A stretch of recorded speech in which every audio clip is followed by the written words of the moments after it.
ನಮಸ್ಕಾರ. ಆಯುರ್ವೇದದಲ್ಲಿ ಸ್ರೋತಸ್ಸುಗಳು ಚೆನ್ನಾಗಿದ್ದರೆ ದೇಹ ಆರೋಗ್ಯದಿಂದ ಇರುತ್ತೆ. ಸ್ರೋತಸ್ಸುಗಳು ಅಂದರೆ ಈ ನರನಾಡಿಗಳಲ್ಲಿ ಬ್ಲಾಕೇಜ್, ಅಡೆತಡೆಗಳು ಉಂಟಾದರೆ ರೋಗ ಬರುತ್ತೆ ಅಂತ ಹೇಳ್ತಾರೆ. ನಾವು ಸ್ರೋತಸ್ಸನ್ನು ಚೆನ್ನಾಗಿಟ್ಕೊಳ್ಬೇಕು ಅಂತಂದರೆ ನಮ್ಮ ಆಹಾರ ಚೆನ್ನಾಗಿರಬೇಕು, ದಿನಚರಿ ಚೆನ್ನಾಗಿರಬೇಕು, ಮನಸ್ಥಿತಿ ಚೆನ್ನಾಗಿರಬೇಕು, ಅದೆಲ್ಲ ಸರಿ. ಆದರೆ ನಮ್ಮ ಹತ್ರ ಎಷ್ಟು ಜನರ ಹತ್ರ ಇದನ್ನು ಸರಿಯಾಗಿ ಫಾಲೋ ಮಾಡಲಿಕ್ಕೆ ಆಗತ್ತೆ? ಮತ್ತು ನಾವು ಇವತ್ತು ಸೇವಿಸ್ತಿರುವಂಥದ್ದು ನಮ್ಮ ಸುತ್ತಮುತ್ತಲೂ ಎಲ್ಲವೂ ವಿಷಮಯ ಅನ್ನುವ ಪರಿಸ್ಥಿತಿ ಇರುವಾಗ ನಮಗೆ ರೋಗದಿಂದ ದೂರ ಇರಬೇಕು. ಒಂದು ನಿಜವಾಗಿಯೂ ಡಿಟಾಕ್ಸ್ ಮಾಡುವಂಥ, ದೇಹದಲ್ಲಿರುವಂಥ ವಿಷವನ್ನು ಕಡಿಮೆ ಮಾಡುವಂಥ ಮತ್ತು ಈ ನರನಾಡಿಗಳನ್ನು ಶುದ್ಧವಾಗಿ ಇಟ್ಕೊಳ್ಳುವಂಥ ಒಂದು ದ್ರವ್ಯ ನಮಗೆ ಬೇಕು. ಒಂದು ಔಷಧಿ ಅಥವಾ ಒಂದು ಗಿಡಮೂಲಿಕೆ ಬೇಕು.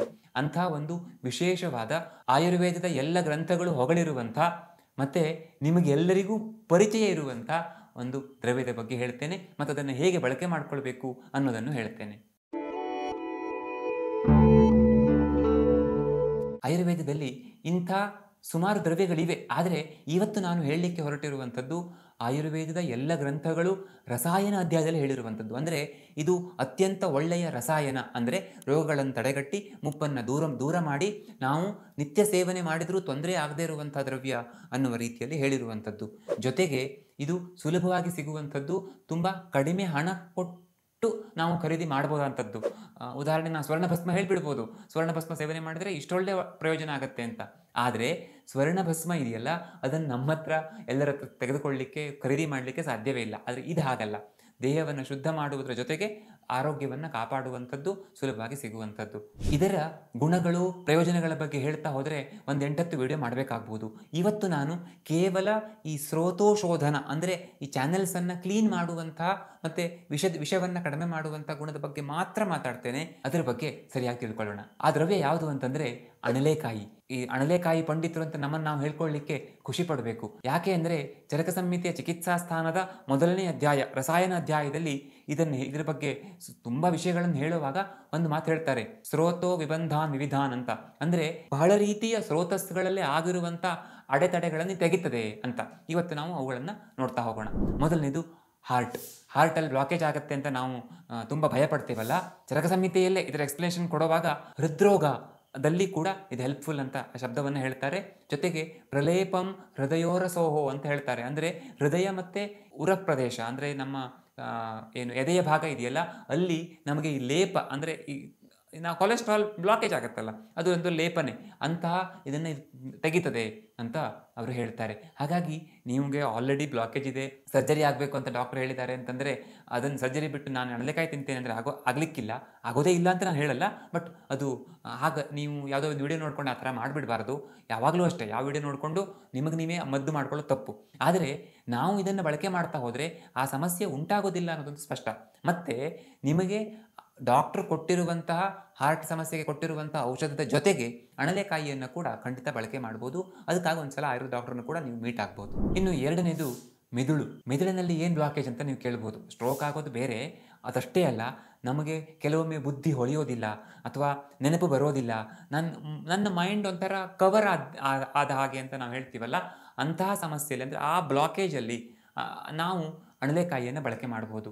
ಸ್ಮೃತಿ ಬುದ್ಧಿ ಪ್ರಮೋಹಂಚ ಜಯೇತ್ ಶೀಘ್ರಂ ಹರಿತಕಿ ಅಂತ ಹೇಳ್ತಾರೆ. ಅಂದರೆ ಸ್ಮೃತಿಗೆ ಬುದ್ಧಿಗೆ ಕವಿದಿರುವಂಥ ಮೋಡವನ್ನು ಇದು ಗೆಲ್ಲತ್ತೆ, ಸುಲಭವಾಗಿ ಶೀಘ್ರವಾಗಿ ಗೆಲ್ಲತ್ತೆ ಅಂತ ಹೇಳ್ತಾರೆ. ಇನ್ನು ಮೂರನೇದು ಲಿವರ್ಗೆ ಸಂಬಂಧಪಟ್ಟ ಸಮಸ್ಯೆಗಳಲ್ಲಿ. ಇದು ಈ ಲಿವರ್ನ ಚೆನ್ನಾಗಿ ಕಾಪಾಡಿಕೊಳ್ಳೋದು, ಒಳ್ಳೇದು ಮಾಡೋದು ಸರಿ, ಅಷ್ಟೇ ಅಲ್ಲ, ನಾವು ಲಿವರ್ ಹಾಳಾಗಿ ಹೊಟ್ಟೆಯಲ್ಲಿ ನೀರು ತುಂಬಿಕೊಂಡಿದ್ದರೆ ಕೂಡ ಇದರ ಪ್ರಯೋಗವನ್ನು ಆಯುರ್ವೇದ ವೈದ್ಯರು ಮಾಡ್ತಾರೆ. ಅದನ್ನು ಗೋಮೂತ್ರ ಜೊತೆಗೋ ಅಥವಾ ಬೇರೆ ಉಳಿದ ಔಷಧಿಗಳ ಜೊತೆಗೆ ಇದನ್ನು ಕೊಟ್ಟಾಗ ಅಂಥ ಕಾಯಿಲೆಗಳು ಕೂಡ ಚೆನ್ನಾಗಿ ಗುಣ ಆಗ್ತವೆ. ಎಷ್ಟೋ ಬಾರಿ ಲಿವರ್ ಸಿರೋಸಿಸ್ ಆದಂಥ ಪೇಷಂಟನ ಲೈಫ್ ಸ್ಪ್ಯಾನ್ ತುಂಬ ಚೆನ್ನಾಗಿ ಹೆಚ್ಚು ಮಾಡಬೇಕು ಅಂತಂದರೆ ಅದಕ್ಕೆ ಅಣಲೆಕಾಯಿ ಬೇಕು. ಲಿವರ್ ಸಿರೋಸಿಸ್ ಆದ ನಂತರ ಗುಣ ಮಾಡಲಿಕ್ಕೆ ಸಾಧ್ಯ ಇಲ್ಲ ಅಂತ ಕೈ ಬಿಡ್ತಾರಲ್ಲ, ಅಂಥ ಸಂದರ್ಭದಲ್ಲಿ ತುಂಬ ವರ್ಷಗಳ ಕಾಲ ಅವರು ಆರಾಮಾಗಿ ಬದುಕಲಿಕ್ಕೆ ಸಾಧ್ಯ ಆಗುತ್ತೆ. ಅದಕ್ಕೆ ಅಣಲೆಕಾಯಿ ಹೆಲ್ಪ್ ಮಾಡುತ್ತೆ. ಚಿಕ್ಕ ಮಕ್ಕಳಿಂದ ಹಿಡಿದು ವಯಸ್ಸಾದವರಿಗೆ ಯಾರಿಗೇ ಆದರೂ ಅಸ್ತಮ ಆಗತ್ತಲ್ಲ, ಅಂಥವರಿಗೆ ಸಮಸ್ಯೆ ಏನಾಗುತ್ತೆ ಅಂದರೆ ಶ್ವಾಸ ಒಳಗಡೆ ಇರುವಂಥ ಚಿಕ್ಕ ಚಿಕ್ಕ ನಾಳಗಳಲ್ಲಿ ಎಲ್ಲ ಕಫ ಲೇಪ ಆಗಿ ಬ್ಲಾಕ್ ಆಗಿ ಉಸಿರಾಡಲಿಕ್ಕೆ ಕಷ್ಟ ಆಗ್ತಾ ಇರುತ್ತೆ. ಅದನ್ನು ತೆಗಿಲಿಕ್ಕೆ ಕೂಡ ಇದು ತುಂಬ ಹೆಲ್ಪ್ಫುಲ್. ಯಾಕೆಂದರೆ ಇದು ಎಲ್ಲ ಚಾನೆಲ್ಸನ್ನು ಕ್ಲೀನ್ ಮಾಡುವಂಥ ಕೆಲಸವನ್ನು ನೋಡಿಕೊಳ್ಳುತ್ತೆ. ಹಾಗಾಗಿಯೇ ಅಗಸ್ತ್ಯ ಹರಿತಕಿ ರಸಾಯನ ಅಥವಾ ಚಿತ್ರಕ ಹರಿತಕಿ ರಸಾಯನ ಇಂತಹ ಔಷಧಗಳನ್ನು ಅಣಲೆಕಾಯಿಯನ್ನು ಬಳಕೆ ಮಾಡಿ ರೋಗಿಗಳಿಗೆ ಕೊಡ್ತಾರೆ. ಇದರಿಂದ ತುಂಬ ಒಳ್ಳೆಯ ಪ್ರಯೋಜನ ಆಗುತ್ತೆ. ಹಾಗಾಗಿ ಅಂತಹ ಸಂದರ್ಭದಲ್ಲಿ ಕೂಡ ಚಾನೆಲ್ಸನ್ನು ಕ್ಲೀನ್ ಮಾಡಲಿಕ್ಕೆ ಇದು ಹೆಲ್ಪ್ಫುಲ್. ಇನ್ನೊಂದು ಚಾನೆಲ್ ಅಥವಾ ಸ್ರೋತಸ್ ಅಂತಂದರೆ ಅದು ಮೂತ್ರ ಹೋಗುವಂಥದ್ದು. ಅಲ್ಲಿ ಅಶ್ಮರಿ ಮೂತ್ರಕಚ್ಚರಂಚ ಮೂತ್ರಾಘಾತಂಚ ನಾಶಯೇತ್ ಅಂತ ಹೇಳ್ತಾರೆ. ಅಂದರೆ ಕಲ್ಲು ಅಥವಾ ಕಲ್ಲಿನಲ್ಲಿ ತುಂಬ ದೊಡ್ಡ ಪ್ರಯೋಜನ ಕೊಡುತ್ತೆ ಅಂತಲ್ಲ, ಬಟ್ ಅಲ್ಲಿಯೂ ಕೂಡ ಇದು ಹೆಲ್ಪ್ ಮಾಡುತ್ತೆ. ಮತ್ತು ಮೂತ್ರದ ಬೇರೆ ಬೇರೆ ಕಾರಣಗಳಿಂದ, ಪ್ರಾಸ್ಟೇಟ್ ಕಾರಣದಿಂದನೋ ಇನ್ನೇನೋ ಕಾರಣಗಳಿಂದ ಬ್ಲಾಕೇಜ್ ಆಗ್ತಾ ಇದ್ದರೆ ಅಲ್ಲಿಯೂ ಕೂಡ ಅಣಲೆಕಾಯಿ ತುಂಬ ಹೆಲ್ಪ್ಫುಲ್. ತುಂಬ ಜನ ಈ ಪ್ರಾಸ್ಟೇಟ್ ಸಮಸ್ಯೆ ಇರುವವರಿಗೆ ನಾನು ಅಣಲೆಕಾಯಿಯ ಪುಡಿಯನ್ನು ನಿತ್ಯ ತೆಗೆದುಕೊಳ್ಳಿ ಅಂತ ಕೊಡ್ತೇನೆ. ಇನ್ನು ಹೊಟ್ಟೆಯನ್ನು ಶುದ್ಧವಾಗಿಟ್ಕೊಳ್ಳಿಕ್ಕೆ ಬಾಯಿಯಿಂದ ಗುದದವರೆಗೆ ಇಡೀ ಜೀರ್ಣಾಂಗ ವ್ಯೂಹ ಚೆನ್ನಾಗಿರಬೇಕು, ಶುದ್ಧವಾಗಿರಬೇಕು ಅಂದರೆ ಆಗ ಅಣಲೆಕಾಯಿ ಹೆಲ್ಪ್ ಮಾಡುತ್ತೆ. ಆದರೆ ನನಗೆ ಮಲಬದ್ಧತೆ ಸಿಕ್ಕಾಪಟ್ಟೆ ಸಮಸ್ಯೆ ಇದೆ, ಅಣಲೆಕಾಯಿ ತಗೊಂಡು ಅದನ್ನು ಗುಣ ಮಾಡ್ಕೊಳ್ತೇನೆ ಅಂತ ಅಂದ್ಕೊಂಡ್ರೆ ಕೆಲವೊಬ್ಬರಿಗೆ ತಪ್ಪಾಗ್ಬೋದು. ಭಾಳಷ್ಟು ಜನರಿಗೆ ಹೆಲ್ಪ್ ಆಗುತ್ತೆ, ಮೋಷನ್ ಈಸಿಯಾಗಿ ಹೋಗ್ಲಿಕ್ಕೆ ಅನುಕೂಲ ಮಾಡಿಕೊಡುತ್ತೆ. ತ್ರಿಫಲಾ ಚೂರ್ಣ ತಗೊಂಡಾಗ ಮೋಷನ್ ಸುಲಭವಾಗಿ ಹೋಗುತ್ತೆ ಅಂತಂದರೆ ಅದಕ್ಕೆ ಮುಖ್ಯ ಕಾರಣ ಅಣಲೆಕಾಯಿನೇ, ಅದರೊಳಗಿರುವಂಥ ಅಣಲೆಕಾಯಿ. ಹಾಗಾಗಿ ಇದು ಖಂಡಿತ ಹೆಲ್ಪ್ ಮಾಡುತ್ತೆ.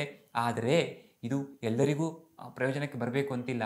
ಆದರೆ ಇದು ಆ ಚಾನಲನ್ನು ಅಂದರೆ ಇಡೀ ಜೀರ್ಣಾಂಗ ವ್ಯೂಹವನ್ನು ಶುದ್ಧವಾಗಿಟ್ಕೊಳ್ಳಿಕ್ಕೆ ನಿಜವಾಗಿ ಡಿಟಾಕ್ಸ್ ಮಾಡಲಿಕ್ಕೆ ಹೆಲ್ಪ್ ಮಾಡಿಕೊಡುತ್ತೆ. ಇದರಲ್ಲಿ ಯಾವ ಡೌಟ್ ಇಲ್ಲ. ಇನ್ನು ಇದನ್ನು ಹೇಗೆ ತೆಗೆದುಕೊಳ್ಬೇಕು?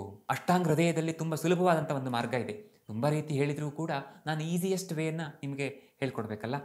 ಅಣಲೆಕಾಯಿಯ ಪುಡಿನ ತೆಗೆದುಕೊಳ್ಬೇಕು, ಅದನ್ನು ತುಪ್ಪ ಹಾಕಿ ಹುರಿಬೇಕು, ಸ್ವಲ್ಪ ಮಟ್ಟಿಗೆ, ತುಂಬ ಇದಾಗುವಷ್ಟಲ್ಲ, ಸ್ವಲ್ಪ ಹುರಿಬೇಕು. ಅದನ್ನು ದಿನಕ್ಕೊಂದು ಅರ್ಧ ಚಮಚದಷ್ಟು ನಾವು ಸೇವನೆ ಮಾಡಬೇಕು. ಜೊತೆಗೆ ತುಪ್ಪವನ್ನು ಕುಡಿಬೇಕು ಅಂತ ಹೇಳ್ತಾರೆ. ಆ ಥರ ಮಾಡಿದರೆ ಏನಾಗುತ್ತೆ ಅಂತ ಹೇಳ್ತಾರೆ ಗೊತ್ತಾ? ಭವೇತ್ ಚಿರಸ್ಥಾಯಿ ಬಲಂ ಶರೀರೇ ಸಕೃತ್ಕತೆ ಸಾಧು ಯಥಾ ಕೃತಜ್ಞೆ ಅಂತ ಹೇಳ್ತಾರೆ ಅಷ್ಟಾಂಗ ಹೃದಯದಲ್ಲಿ. ಅಂದರೆ ದೇಹಕ್ಕೆ ಸದಾ ಬಲವನ್ನು ಕೊಟ್ಕೊಂಡು ಇರುತ್ತೆ. ಹೇಗೆ ಒಬ್ಬ ಕೃತಜ್ಞನಿಗೆ ನಾವು ಒಳ್ಳೆಯ ಕೆಲಸವನ್ನು ಉಪಕಾರವನ್ನು ಮಾಡಿದಾಗ ಅವನು ಹೇಗೆ ನೆನಪಿಟ್ಟುಕೊಳ್ತಾನೋ ಹಾಗೆ ಇದು ಸದಾ ದೇಹಕ್ಕೆ ಬಲವನ್ನು, ಒಳ್ಳೆಯದನ್ನು, ಆರೋಗ್ಯವನ್ನು ಕೊಡುತ್ತೆ ಅಂತ. ತುಂಬ ಲಾಂಗ್ ಟರ್ಮ್ ಮಾಡುವಾಗ ಒಂದು ಸಾರಿ ಆಯುರ್ವೇದ ವೈದ್ಯ ಸಲಹೆ ಪಡೆದುಕೊಳ್ಳೋದು ಒಳ್ಳೆಯದು. ಮತ್ತು ಕೆಲವೊಬ್ಬರು ಇದನ್ನು ಸೇವನೆ ಮಾಡೋದು ಸರಿಯಲ್ಲ.